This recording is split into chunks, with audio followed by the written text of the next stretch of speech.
આજરોજ rotary club Bharuch Narmada નગરી દ્વારા ભરૂચ રેલવે સ્ટેશનના પ્રવેશદ્વાર નીકળવાના માર્ગ અને મહેમાન ખંડના સુંદરીકરણનું મહત્વપૂર્ણ સામાજિક કામ કરવામાં આવ્યું છે.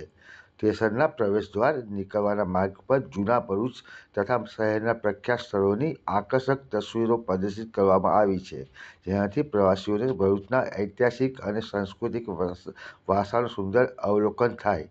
આ પ્રોજેક્ટનું ઉદ્ઘાટન રોટરી જિલ્લા ગવર્નર તુષાર શાહના હસ્તે કરવામાં આવ્યો હતો. આ પ્રસંગે સહાયક ગવર્નર શ્રી અશ્વિન મોદી, ભૂતપૂર્વ અધ્યક્ષ અને પ્રોજેક્ટના ચેરમેન ડૉક્ટર યુવરાજ પ્રિયદર્શની, રોટરી ભરૂચ નર્મદા નગરીના અધ્યક્ષ મહેશ શાહ, સચિવ કવિન પટેલ તેમજ રોટરી ક્લબના સભ્યો ભાવિન ગણાત્રા, અમિત તપિયાવાલા, ધ્રુવ રાજા ઉપસ્થિત રહ્યા હતા. આ પ્રોજેક્ટ દ્વારા ભરૂચના રેલવે સ્ટેશનને પ્રવાસીઓ માટે વધુ આકર્ષક બનાવવાની દિશામાં એક મહત્વપૂર્ણ પગલું ભરવામાં આવ્યું છે.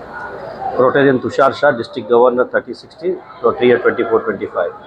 આજે અહીંયા અમે ભરૂચ રેલવે સ્ટેશન પર એના એન્ટ્રી એક્ઝિટ અને ગેસ્ટ રૂમમાં ફોટોઝ જે જૂના આપણા પૌરાણિક સ્થળો છે એના ફોટો દ્વારા એને સજાવ્યું છે.